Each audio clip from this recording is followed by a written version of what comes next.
Hello दोस्तों, आपका AR education पर स्वागत है। आप इस चैनल पर 12वीं भूगोल के अंदर जो चैप्टर लगते हैं दोनों किताबों का, उसका अध्ययन करेंगे।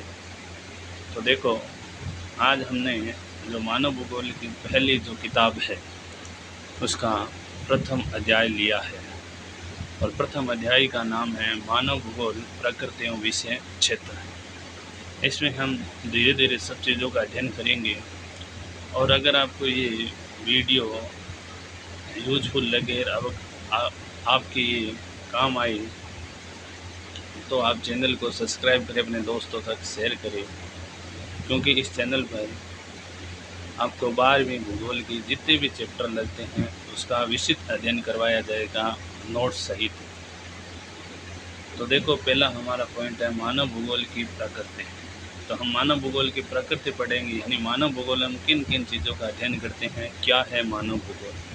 तो सबसे पहली लाइन है मानव भूगोल भौतिक पर्यावरण, यानी मानव भूगोल क्या है, भौतिक पर्यावरण तथा मानव जनित सामाजिक सांस्कृतिक पर्यावरण के अंतर संबंधों का अध्ययन उनकी परस्पर अनन्य क्रिया के द्वारा करता है। यानी मानव भूगोल क्या है, यानी इसके अंदर जो मानव है वो क्या करता है कि जो अपने द्वारा निर्मित जो भी सांस्कृतिक पर्यावरण है और भौतिक पर्यावरण के बीच में अंतर संबंधों का एक क्रिया करता है,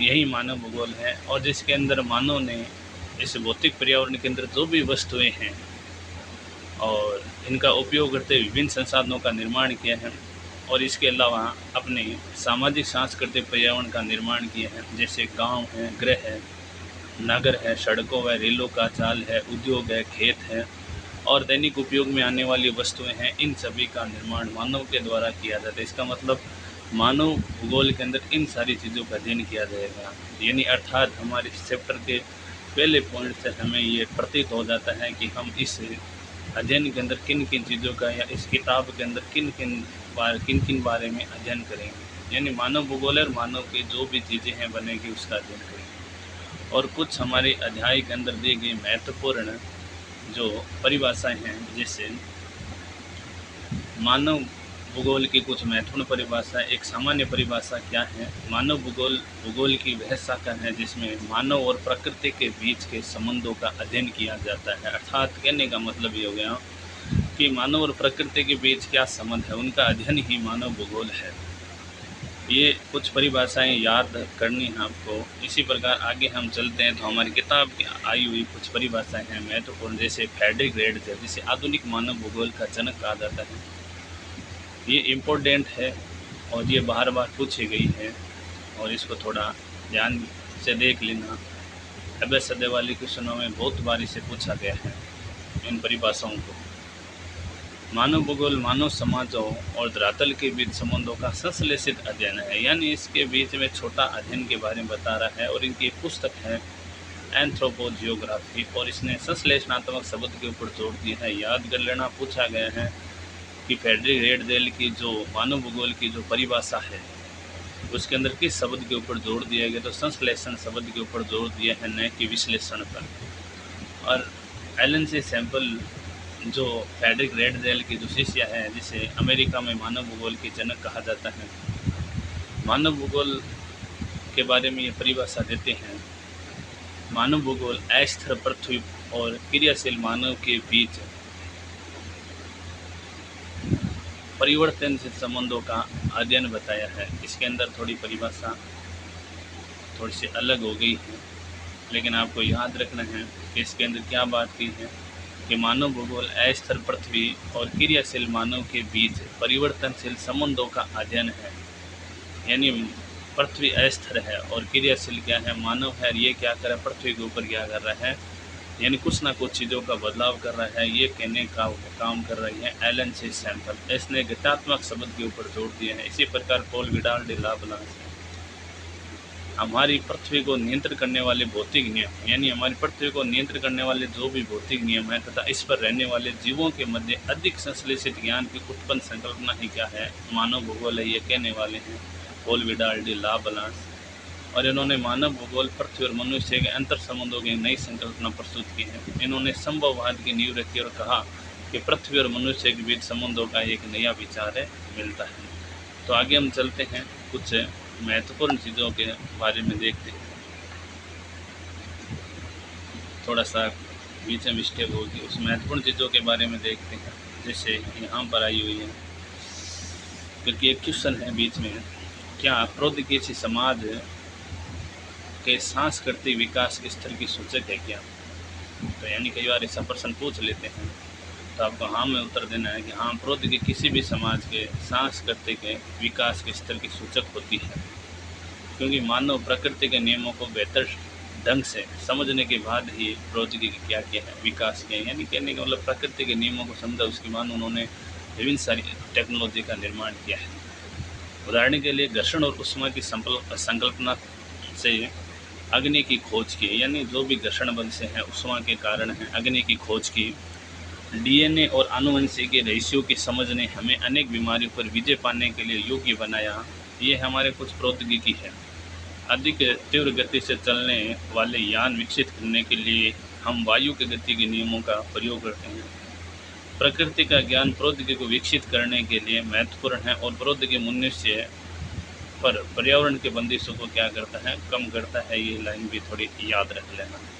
अब कुछ और चीज़ें हम आगे अध्ययन करते हैं, जैसे यहाँ पर वर्ड आया पर्यावरण का निश्चयवाद।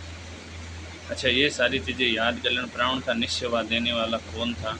तो पर्यावरण का निश्चयवाद देने वाला जो हमारा मानव भूगोलवेत्ता है, फ्रेडरिक रेडजे।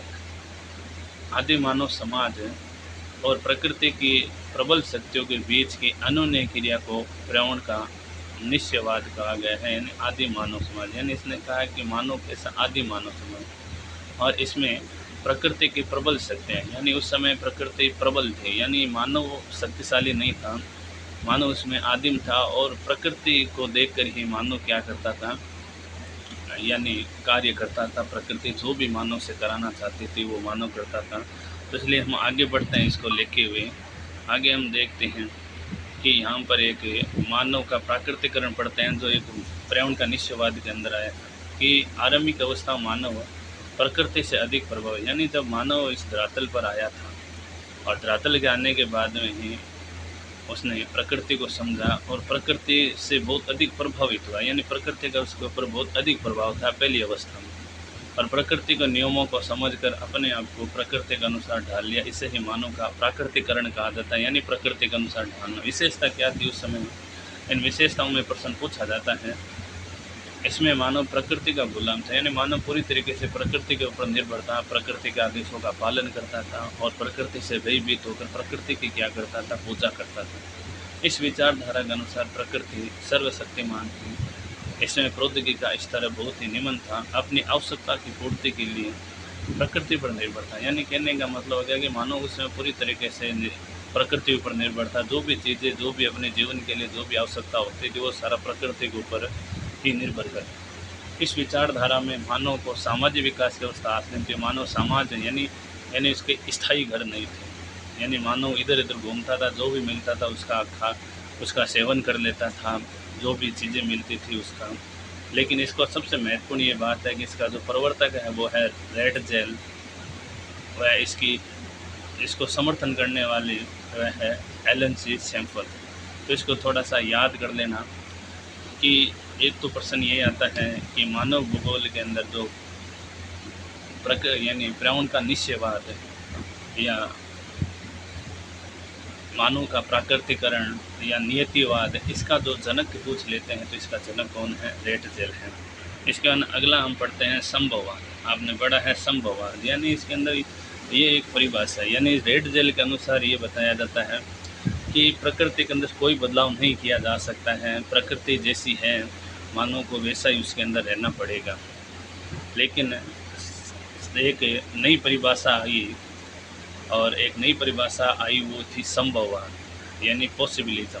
कहने का मतलब हो गया कि जो रेडजेल ने जो परिभाषा दी थी उसके विरोध में पॉल विडाल डी ला बालांस ने एक नई संकल्पना लेकर आए थे, उसका नाम था संभववाद। और उसने रेडजेल की जो परिभाषा का कहीं ना कहीं इसका विरोध करते हुए इस बातों को नकारा है कि मानव अपने इच्छा के अनुसार यानी चेंज या परिवर्तन कर सकता है। इस परिभाषा के अनुसार क्या कहा गया है कि समय के साथ मानव अपने पर्यावरण और प्राकृतिक बलों को समझने लगते हैं कि मानव धीरे धीरे यानी पर्यावरण और प्राकृतिक बलों को समझते हैं, यानी धीरे धीरे मानव जैसे ही बुद्धि विकसित होती है वैसे वैसे पर्यावरण को समझना स्टार्ट करते हैं। अपने सामाजिक और सांस्कृतिक विकास के साथ मानव बेहतर और अधिक सक्षम प्रौद्योगिकी का विकास करते हैं और वे अभाव की अवस्था से संतरता की अवस्था की ओर अग्रसर होते हैं।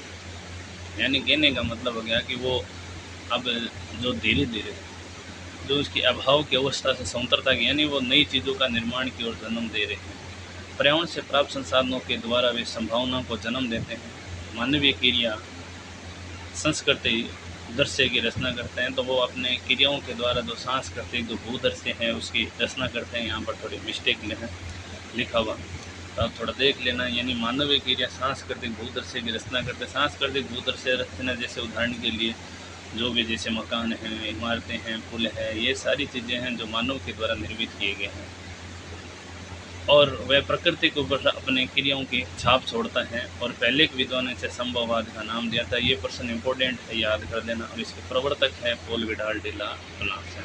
अगला हम पढ़ेंगे प्रकृति का मानवीकरण, यानी ये इससे संबंधित ही है, संभववाद से संबंधित है। यानी पहले मानव का प्राकृतिकरण पड़ा था, अब प्रकृति का मानवीकरण। यानी कहने का मतलब हो गया कि अब धीरे धीरे मानव ने प्रकृति के ऊपर परिवर्तन करना प्रारंभ कर दिया है और कुछ परिवर्तन किए हैं, चेंज किए हैं। तो देखते हैं क्या परिवर्तन किए हैं। जो एक पॉल विडाल डिला प्लास है और एक रेड जेल की जो परिभाषा थी, प्रकृति अवसर प्रदान करती है और मानव उनका उपयोग करता है। धीरे धीरे प्रकृति का मानवीकरण हो जाता है।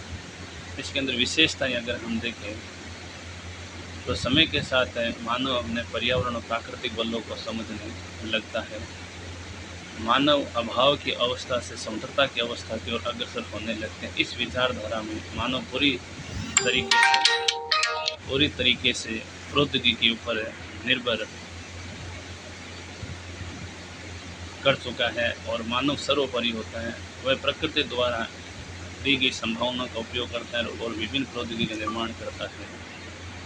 उदाहरण से ले गर्मियों में एसी का उपयोग, रेगिस्तान में सिंचाई व पहाड़ों पर स्वास्थ्य के अंदर। बाकी का जो वीडियो है आपको अगले में दिया जाएगा सेकंड पार्ट के अंदर, तो इसलिए आप इतना ही पढ़ें। धन्यवाद। अगर आपको अच्छा लगा है तो चैनल को सब्सक्राइब करें, शेयर करें और दोस्तों तक ज़रूर इसको शेयर करें।